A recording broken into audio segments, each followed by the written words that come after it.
Ladies and gentlemen, if I can ask you to take your seats so that we can get this session underway, that would be great.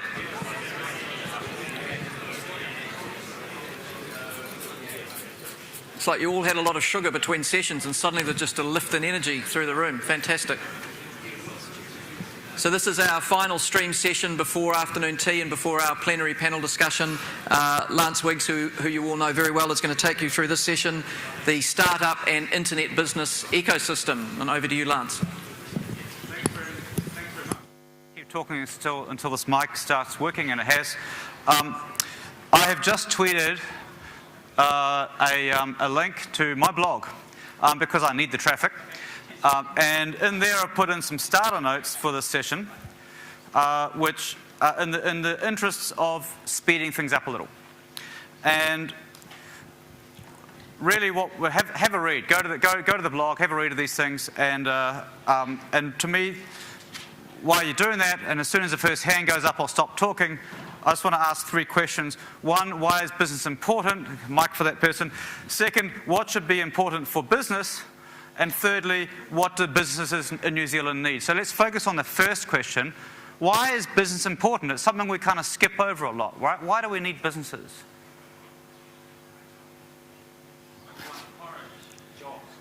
Jobs.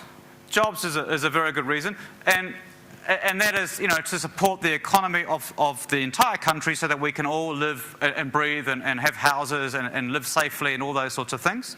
Jobs is a big one. What else? They sell us cool stuff, right? So businesses improve our lives, make things better, okay? Why else do we need businesses? Efficient allocation of resources. So capitalism, much maligned as it is actually pretty good at allocating resources to the most efficient producer of them, okay?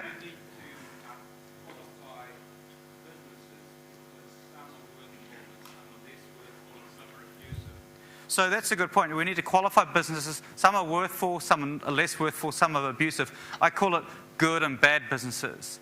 And let's use the example of a bank. We've got Michael Walmansberg over here. He sits in a bank. And a good bank will help their clients, their customers rather, save money and they'll borrow money to do certain things which is well within their means. A bad bank will help their customers borrow more money than they can afford and pay really, really high interest rates, right? And that sort of stuff. And ultimately, you want to be a good bank because you're going to have better customers in the long run and you're going to attract more customers overall. But short-term thinking, Wall Street thinking is be a bad bank, make more money in the short term. So that's the good and the bad of capitalism is that you need to have population as well as government helping out to keep it on the straight and narrow. Alistair?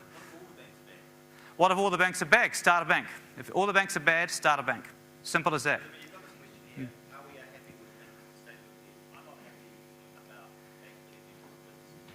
Where are the mics, by the way? So you're not happy with bank business lending in New Zealand. Is anyone happy with bank business lending in New Zealand? Has anyone had an experience with bank business lending in New Zealand? That was good. Or bad? Yeah, there's one over here. Had a good experience with bank business. Yep. Ben? I mean, I think if you look at the broader sense, I mean, things are cyclical and things go up and down, and clearly banks have had a bad couple of years. You can argue that that's of their own doing, so things go up and down.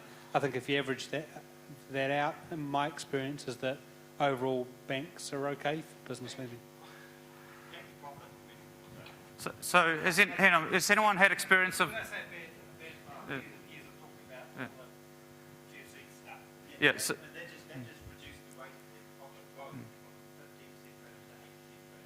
right, and banks made sort of between $500 million and $1 billion last half. Yep. We have things called limited liability companies, which are intended to try and enable us to protect ourselves from the risk of our business activities. Banks seem to be, they don't seem to like that idea. They basically want to link all lending to all businesses to property assets. They don't seem to be willing to lend on anything other than property security. So let's talk to a couple of business owners. Don, how about you?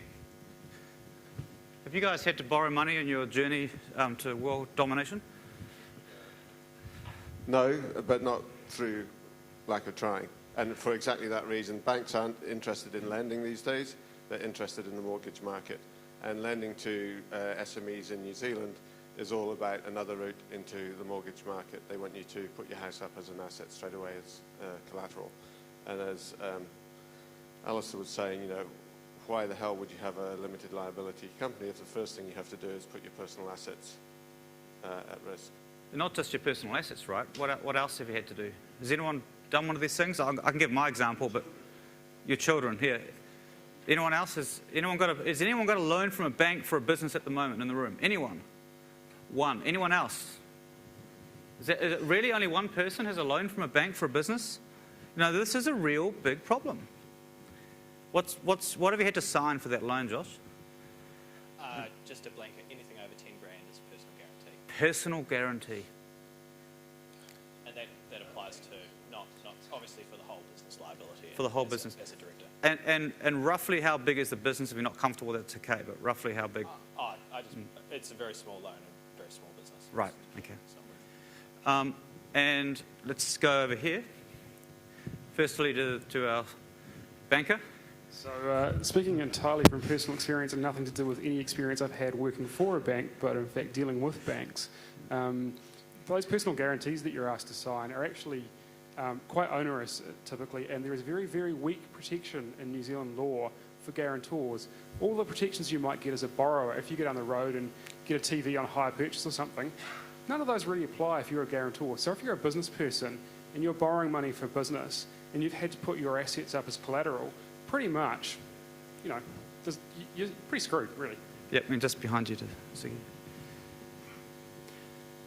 Hey, so, I mean, my experience basically echoed here. So, I mean, we've got an organisation of kind of 40, 50 staff. So the reason that we would want to talk to a bank is more around payroll. So we just want a good buffer there. So if we could, if we have 60, 90 days of poor income, that's not really an issue. And so all the things such as personal guarantees and actually directors setting up family trusts and all of this kind of monkeying around is necessary. Just for that. So we're not even talking about asking for millions of dollars for right. capital expansion or anything like that. This is more or less just covering ourselves from an operational procedure and just making sure that we have a solid business. And look, I can't reiterate this stuff enough. I'm involved with one company called Define Instruments. We're currently shopping the market to move our business to another bank. The previous bank wanted us to, all the directors and I just said no, to sign personal guarantees over a loan that they'd previously told us we wouldn't need to. And so my fellow directors who are inside the business say this is just unacceptable, and I completely agree. And so now shopping around, we're getting things like, well, we need to have monthly accounts or quarterly accounts. We're only going to give you a fifth of what we could really give you. You need to make a profit every quarter, which I don't know if you guys are in real businesses or not, but making a profit every quarter is actually quite difficult, and so on and so on. The list of covenants that they'll make you sign off on are pretty large, and pretty much to the extent that, hey, if we're in an economic downturn, we can take our money, we can ask for that loan back, right? Which is when you don't want that to happen. So there's a real gap in the market in New Zealand, and I think in other countries, but definitely in New Zealand for this relatively small lending. And inside the banks, they look at with 2 or 3 different lenses of small business, commercial businesses, and then institutional businesses, different words, and they have a range of incomes and expectations for each one. Okay.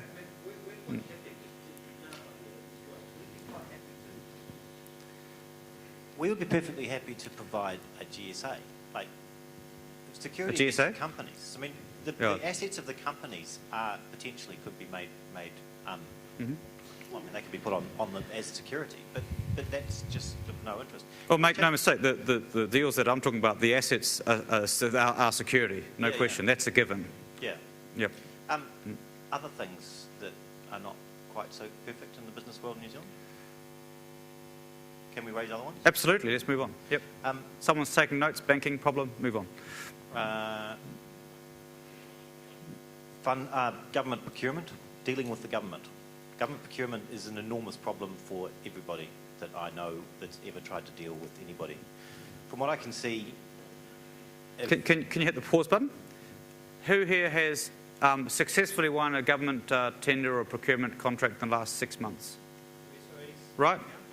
I don't care how big your business is. 1 over here, 2, 3, 4, 5. That's pretty good. 6, 7. Last 3 years? Okay. And, you know, characterise how hard that was and how important it was to your business. Let's hear from a few of you. You want to go first, Ian? No, mine was small and easy. Right. Hard and important. But, I mean, it's not that government procurement is a nightmare, it's that government is a nightmare. Right. Just be thankful you're not living in certain other countries. That's all I can say. We're pretty lucky here. Were you one of them? No? You want to talk? Yep. Easy? And important? Easy because of relationships. Don, you've had a... yeah, I mean, so I could probably take over the session if I'm not careful, but there's an organisation that a few businesses have got together to set up called NetHui to really try and analyse these sort of scenarios, particularly the government one at the moment. Procurement's only half the battle in dealing with government. The other thing is just the absolute cost that you get. What government folks don't realise is that if they put off a critical meeting for a week and you've got a team of a dozen developers sitting around waiting for that meeting to happen so that they can get on and do some work for a week, you've still got to damn well pay them. But in the meantime, you've guaranteed the government a fixed price for what you're going to deliver, and they just absolutely don't take that into account in their dealings with small businesses. The large businesses, the IBMs and the Datacoms and so on, build that into their pricing, and they build that into their customer management, but we're not expected to. Okay. Anyone else? Oh. No. Well, no, go to Siggy first and then you go. Hard and important, and I guess it comes down a lot to an RFP process where everything gets over-specified and there's no innovation possible to the respondent.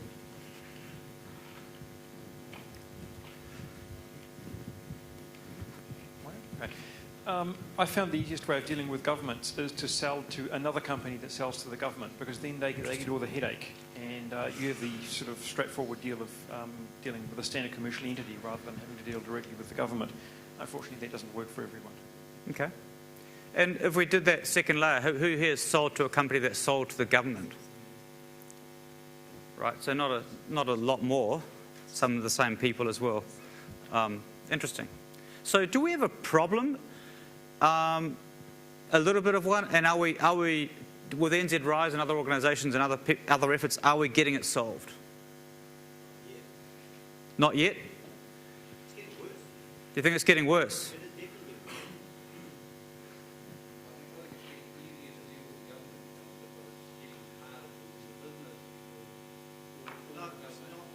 worse.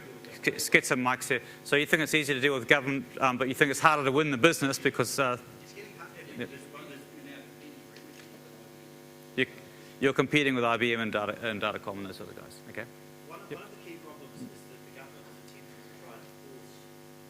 The government is trying to attempt to force sort of bulk buying deals on businesses. And recently, in the printing business, I think Blue Star won an enormous contract, and they basically pitch the tenders in such a way that only large super corporations can compete. Yep. So all the small businesses get screwed, and then they end up working as contractors for the big business under circumstances where they have no market power at all.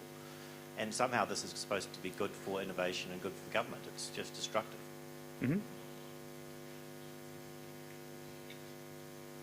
For a session on internet startups and innovation, I would suggest if you're a startup or an innovative company and your business plan is to get work out of the New Zealand government, you've got a bigger issue that's wrong. You should be you should be acting more entrepreneurial, you should be thinking export markets, etc., etc. I think that's a terrible mistake, and I think that's something that's said a lot in the New Zealand economy. The government is more than 30% of the entire economy. They're 30-something% of GDP. My business, our government business, is maybe 3 or 4% of our revenue, maybe 5% of our revenue. Why Why is it so much harder for us to sell to government than it is to sell to corporates? So let me hit the pause button in a second on this whole topic, because I think you're right. Let's move on to the other things. But if you're a startup, selling to a government or a big corporate is probably not the smartest thing to do, right? Because they're really hard to sell to. It takes you months and even sometimes years to sell to these people. Pacific Fibre, it took us a year and a half to make our first sale, because we're dealing with very, very large corporations who do have big checkbooks, but it costs a lot of money to go to sell to them. So let's move on and talk about startups. What's missing for startups in New Zealand?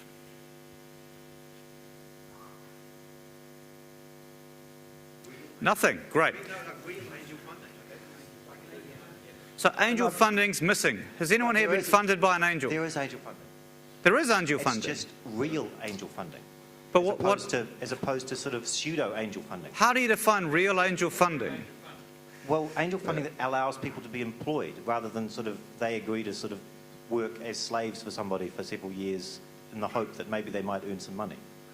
If you want to put together a group of talented people to go after a genuinely complicated idea, you need reasonable amounts of money, like several $1 million, not. Sure, that's getting a bit beyond angel, though, right? No, it's not. That's not beyond angel in the US market or even in the Australian market. So, gentleman behind you. Has anybody had experience here with limited partnership angel funding?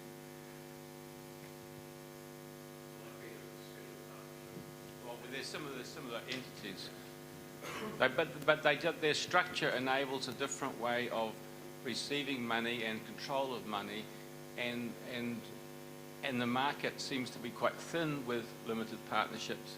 But what they do offer is that you can get funding in a way which isn't necessarily related to your own cash flow at the time. Therefore, what are your shares worth? The whole of the logic is a little bit different to get going, because if you structure them differently, the people who participate get a tax break, but without getting too much into the detail, they are an existing entity which has been used widely in other countries to enable startups. That's the reason I'm bringing them up. So the LPGP thing to me is in the States, a limited partner, general partner. Limited partners just give money, general partners run the business. We call them VC funds, private equity funds, hedge funds, those sorts of things. Specific tax law over there, which means the limited partners don't get taxed until they actually receive the money well down the track, and then it's only capital gains, and so they make a fortune. And this is part of the big dynamic around why Romney pays such a little amount of tax. We have that in New Zealand. It's very nascent. The issue isn't really funding structure here. The issue is funding per se. So put the structure stuff to the side. We've already said that New Zealand's a country of 4 million people in a global market of 5 billion people, that companies need to go offshore, right? We kind of agree on that. So surely it's a good thing for Vend to get 200-300K from local angels and force Vaughan to schlep overseas, to go to Berlin and meet up with Christoph and the guys and get VC funding over there. I don't think it's a bad thing that Lance puts 50 grand in here, 50 grand in there. I think there is angel stuff happening, and it's appropriate angel stuff for where New Zealand startups should be going in the broader sense. Actually, one neat thing about the Vend story is that the major round of funders, the German guys, Vaughan has never met them. Vaughan, who's the CEO of Vend, has never met them face to face. It's all been over Skype. So one comment. I'm an associate Ice Angel, small, tiny. Sorry about amount. that. Yeah. So one comment I would make about the New Zealand Angels, though, is that and the VC sector by extension, is that their risk profile is too low. In fact, I've had more comparisons made between the angels and the VCs in New Zealand and the banks. And they're putting, I'm rocking along one evening, hearing some people pitch to me, hey, I'll put 5K down on there. That sounds like a good idea. And it's dentists and airline pilots are some of them, not all of them by any means. Yep. But even then they're going, this small amount of money, is it a sure bet? Am I going to get it back? So Right. It's not risk capital, certainly not to the extent that you would think about Silicon Valley risk capital and the like. Having said that, the feedback I get in the sectors that I work in is even Silicon Valley risk capital is getting more risk averse and looking for short bets. Let's hear from Dave But they're Moskowitz. looking for bigger short bets over there. We're looking for small short bets in the New Zealand angel scene. So Dave runs an angel fund, I guess?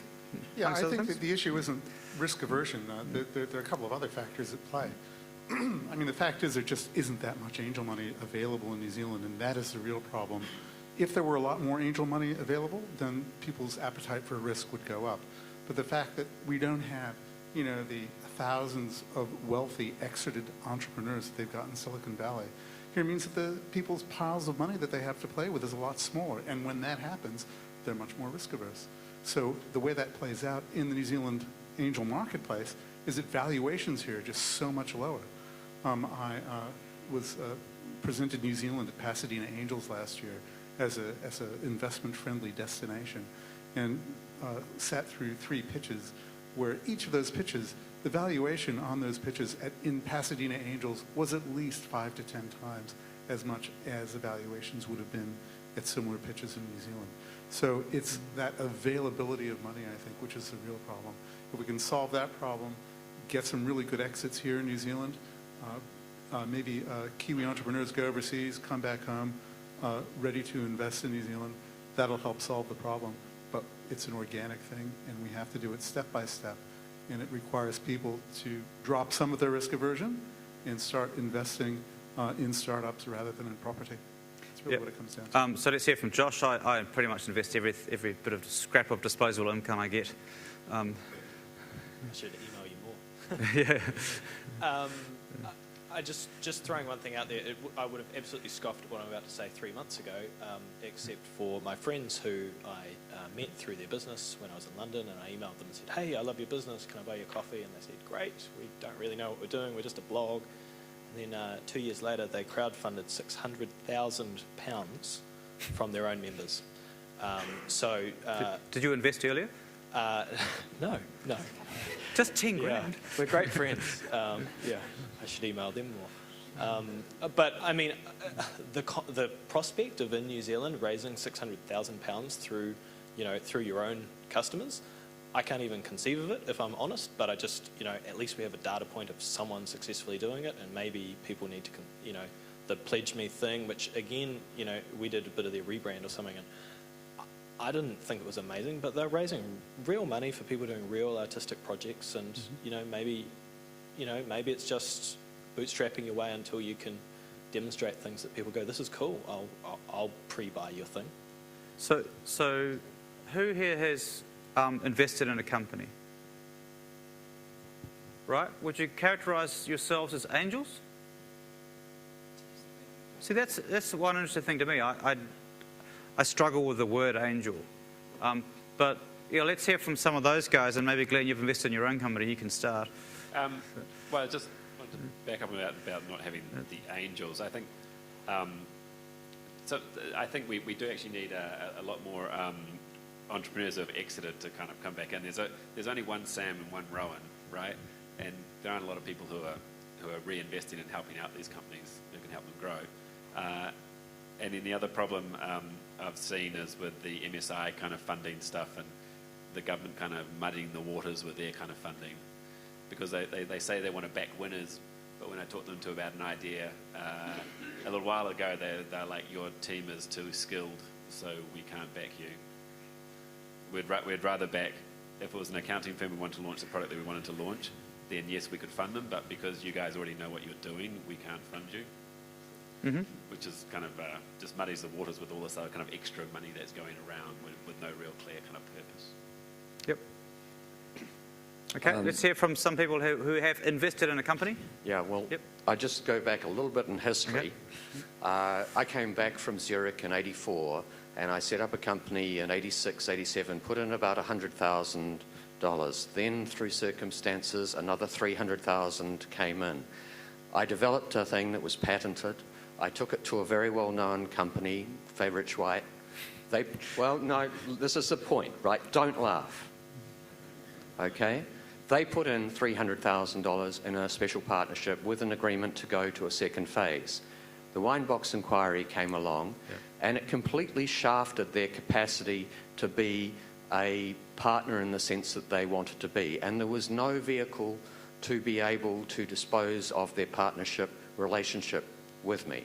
And this, I think, is one of the really important things in having these angel forums, if you like, because angels that do invest do get themselves into issues as well. And so, from my experience, I then had to hang through the middle of the 90s, doing it myself without the rich whites because of one of the unintended consequences, the collateral damage of the self-attack process that New Zealand has.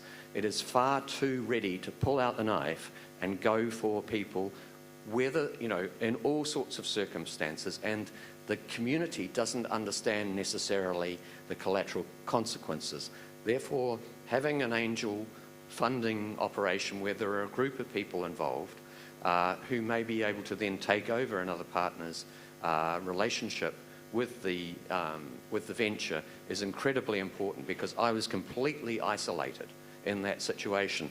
And when I'd put the 100,000 in, I banged into the nuclear ship's visit refusal right on the day of that it was being pitched in America. And I'd put in a lot of money and a lot of effort, and one of the things that does get me in New Zealand is this propensity to pull out the knife and go after people and ideas for whatever reason, and then destroy the capacity to then move the project on into a more suitable home, right? So thank you.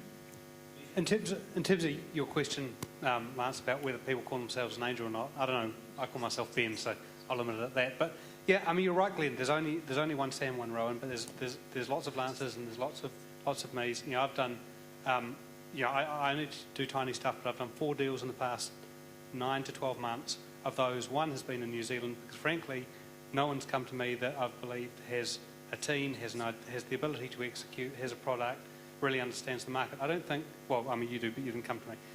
I don't think the problem is, I don't think that the function is lack of money. The function is lack of people with the smarts, with the balls to do it, with the ability to go out and execute.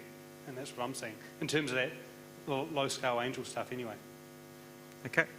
Back to Dave, and then let's shift the topic.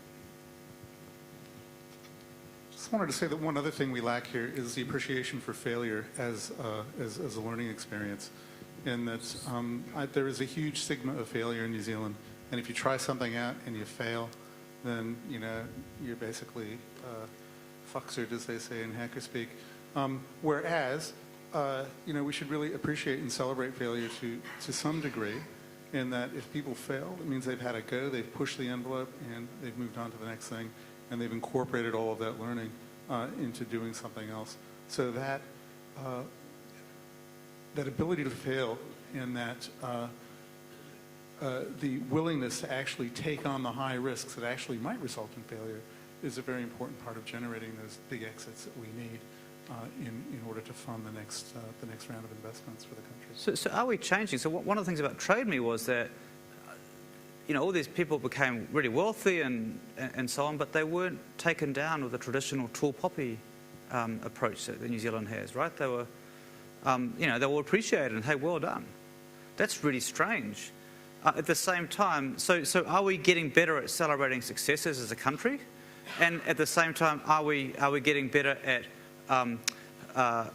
saying, hey, failure is just a learning process, and fail once, fail twice, the next time it's going to be awesome. Do we see that, or are we just culturally stuffed? Let's hear from someone who we haven't heard from before. So, Lynn in the back, is it? Okay, I've got 2 questions, I guess, because I don't know much about the funding things. First one is the fact that it sounds like there is some funds, but people aren't getting it. Is there some way where new entrepreneurs who want funds can be mentored or taught how to pitch for the funds? Because obviously they're not doing it correctly, that they're not getting those funds. I mean, some of these things you have to learn the hard way, how to get some of these funds. And secondly is the fact that I've heard, I've seen people investing in Kiva and people putting stuff into Kickstarter and things like that, but I've not seen a lot of people investing into the equivalent of New Zealand's Kickstarter. And so I'm just wondering whether there was a barrier to entry in the New Zealand version that made it easier to work with Kickstarter. So let me answer those questions and flip off to the other one. So yes, there are lots of people that can help. develop business plans. The NZTE even has had a program, I think, for a while. Yep. However, is it the best thing to do, or is it better just to go and talk to people that have done it before?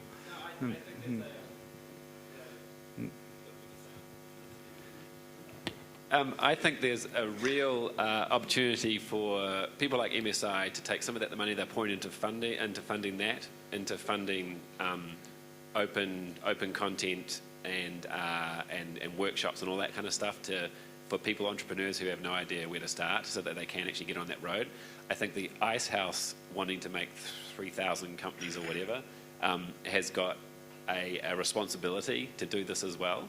So instead of charging thousands of dollars, they should be pouring a lot of that back into the education and really starting to get involved with the community and trying to build this community from the bottom up. So we've got 200 companies who are trying to get to the next level, apart from 200 people who have an idea and don't exactly know where to start. So I think there is a massive opportunity for these funds like the Ice House and MSI and stuff to attack that problem. But when we talk about a pitch deck too, so it's not the deck itself and what it looks like. It's you've got an idea, but does it make sense? Have you got the right team? Have you got the right route to market? Have you got a good investment proposition, and you're not sort of saying you got a $50 million valuation on the first round?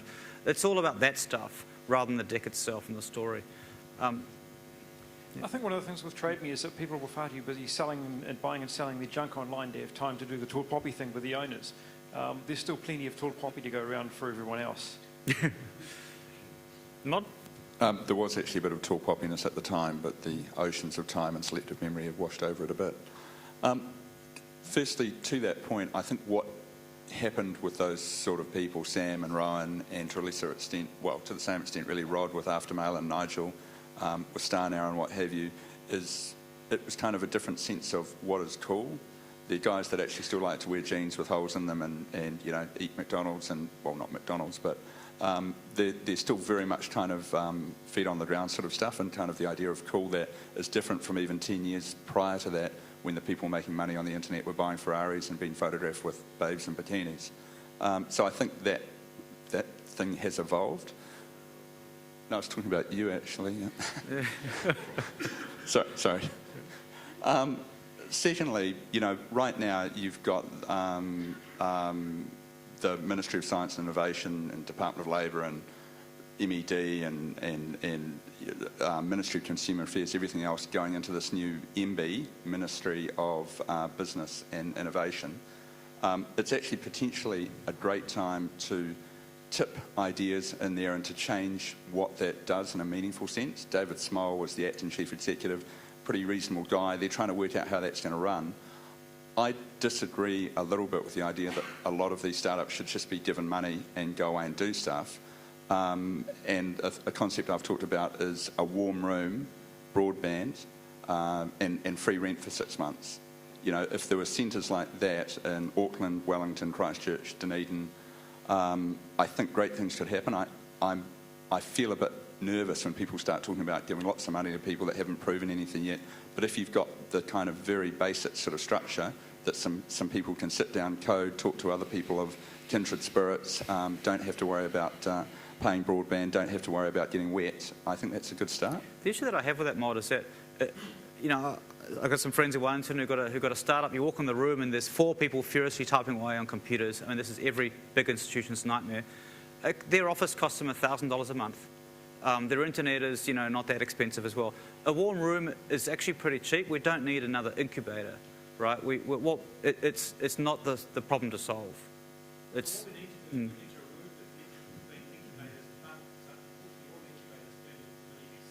So we need to remove the connection between incubators and funding for those who don't have a microphone.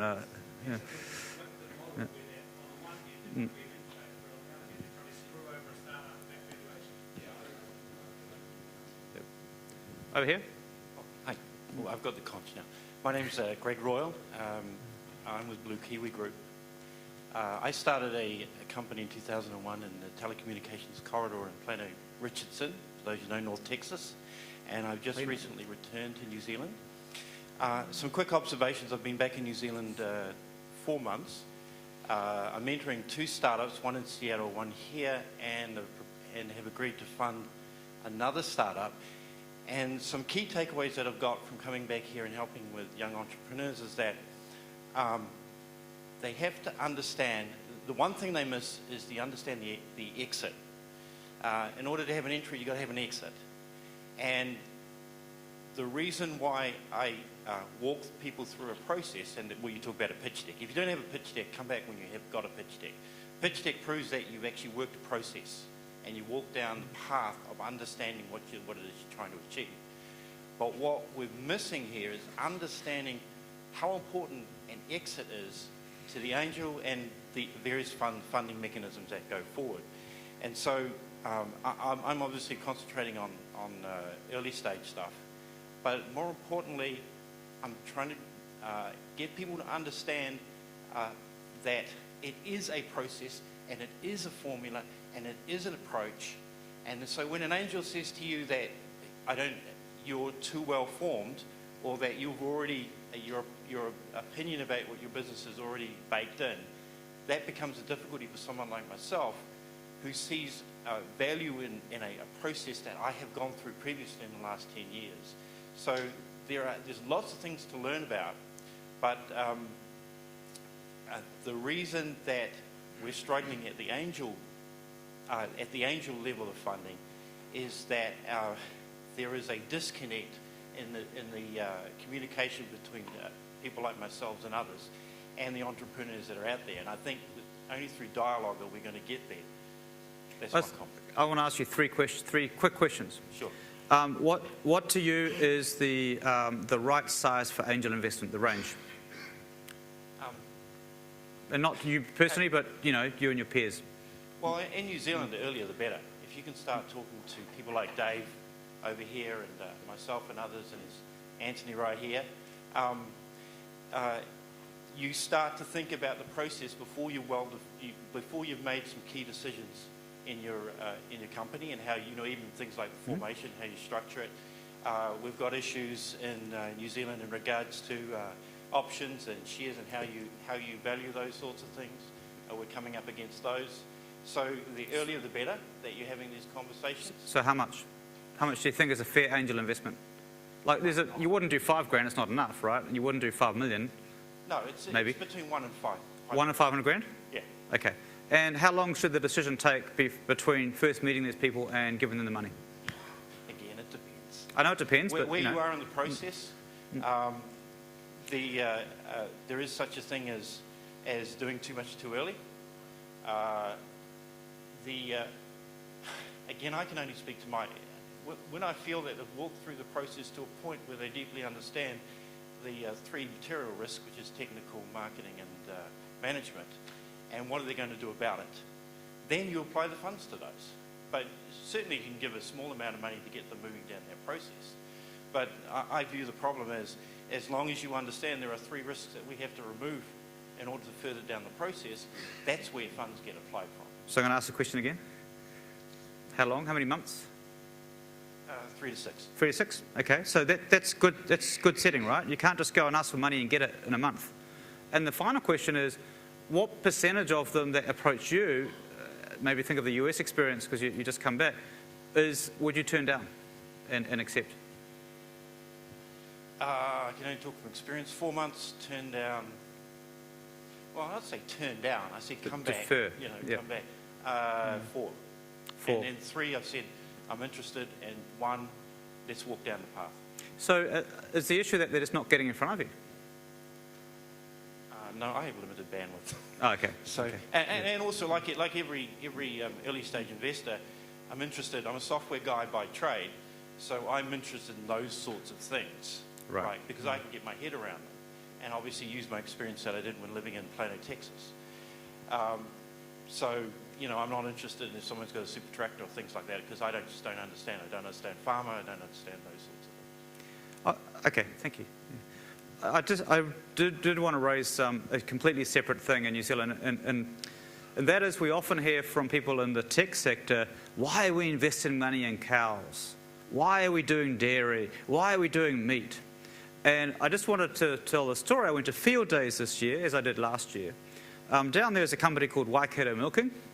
Waikato Milking supply milking machinery to to farmers in New Zealand and around the world. Okay, the big rotary milkers, those sorts of things. A company that I'm involved with, Define Instruments, we supply electronics to Waikato milking. Okay, and they're progressively moving their kind of electronics from offshore manufacture and development into New Zealand manufacturing development. We take that technology that we've helped them develop and we use that in some of our other products which we export to other parts of the world, into other industries and so on and so forth.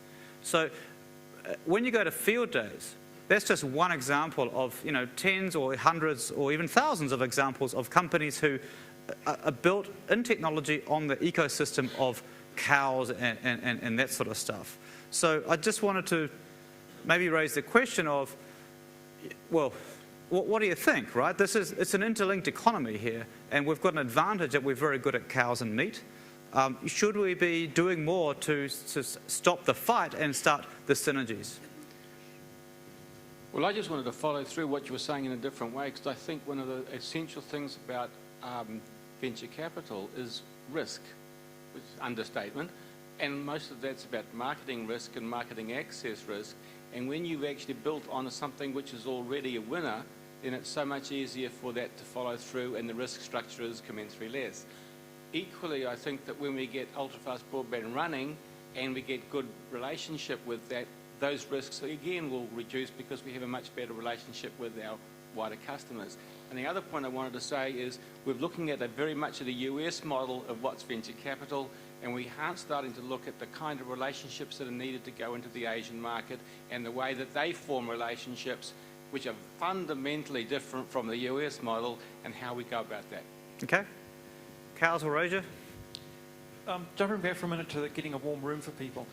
I've been involved in startups for probably around about 15 years, and one thing that anyone can pretty much always get is a warm room, even if it's someone's garage. What they can't get is someone with business experience, a business development manager, someone with marketing, adult supervision of any kind. So in my experience, that's what's most desperately needed for startups, is someone with management experience who can handle sales and business development. And I don't know how you get that unless you happen to know someone who can do that for you. Yep. Cool. Yeah, so to me, that's what the warm room is actually intended to do. You're right, it's not the cost of office space. It is the co-working space and the networking that comes with it. If it was known that downtown, here's the place with the one cafe where all the internet entrepreneurs go to hang out, that's the value of it. So I run a meetup, I attend a whole bunch, things like Startup Weekend, the meetups and all that. The value of them is, there was a comment earlier that maybe there aren't enough good teams and good startup teams coming forward to the VCs and to the angels. So it's those warm rooms is where people create their teams. And I've seen cases where it's through attending meetups that someone has left their cushy corporate job and they have confidence that, okay, I know I could set up a startup with that person and that person. So it is, I don't know, there's this also flip side strange thing in New Zealand. For a small country, we seem really bad at networking sometimes. Oh, we're terrible. What do you mean? I've seen cases where three people, go to a barbecue together, they're best mates for 5 years, and they don't actually realise that their businesses could be working together. Mm-hmm. So that's actually the value of the warm room. It's networking and bringing the ecosystem together. But I think you said you've started your meetups and stuff. That's something we do pretty well now, I think. There's all sorts of engagements like this. Food camps, bar camps, meetups. These things are good, and maybe they're the warm room that we need, and maybe we need a couple of beers more than the Americans do to get that networking thing going. Any more comments? I just wanted to put in a shameless plug for Startup Weekend. I know we just had one in Auckland here a few weeks ago. We're having one in Wellington at the end of July. There's one in Palmerston North at the end of August.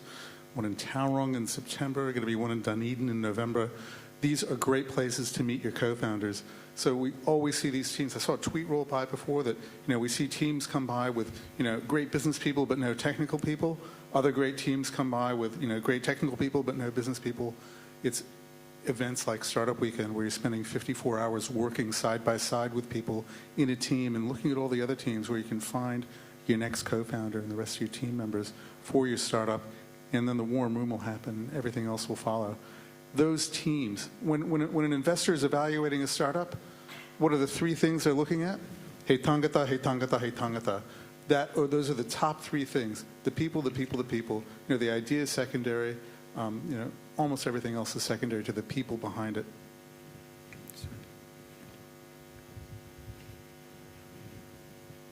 Thanks. Can I just encourage anybody who's got a start-up or thinking about a start-up to consider independent directors right from the outset or very early on? They are embarrassingly cheap. They provide... I'm not.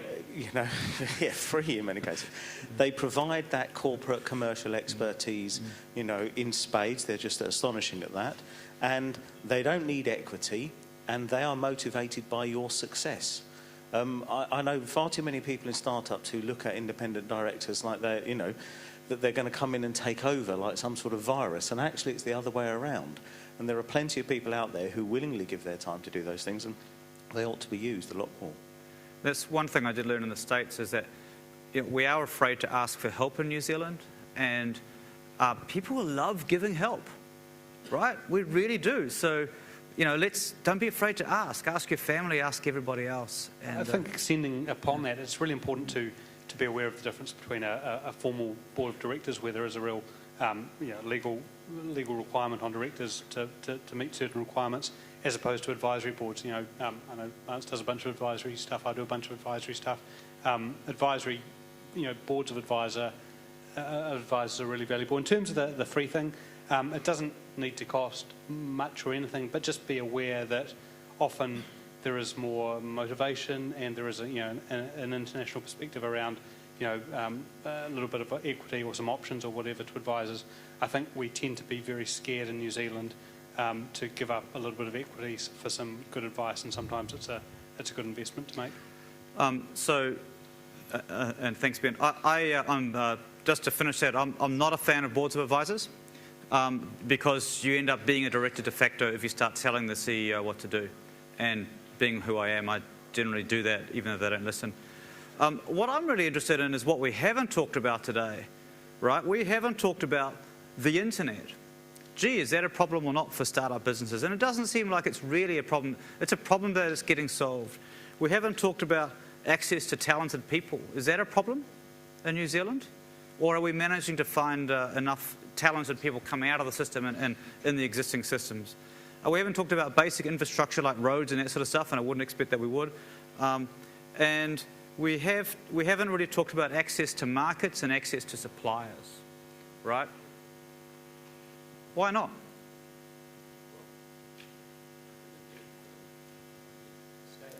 Not yet.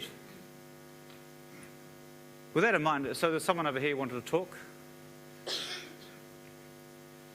Yep. It wasn't on that point. I understand. It was on the Yep. one before. I just wondered if there's any reason that Business Mentors New Zealand wasn't mentioned in the free advisory services. Well, it's $150 to sign up. Any answers to that? It tends to be a little bit old school. The advice tends to be a little bit traditional business, in my experience. So the advice tends to be old school, mentor. traditional, apparently. I'm not particularly old school. Yep. I just wanted to ask a question related to the talent and sourcing.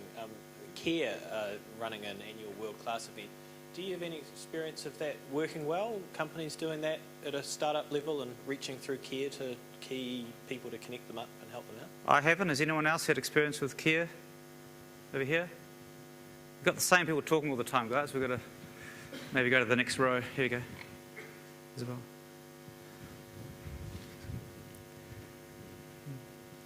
Just very initial discussions, but I certainly have discussed strategically with Kia the role of their organisation to be involved with venture capital and with marketing research and startup. And it's very early days, but they are very reconsidering of their strategies, and they're very ambitious. And I can't speak for them, but I believe that it's certainly being considered. And I would put, let's talk Kia and Mentors in one. They're both trying to do the right thing here. We may not agree 100% with what is the state of it at the moment, but let's give them support to get to wherever that they need to get to, which even they probably don't know. Yep.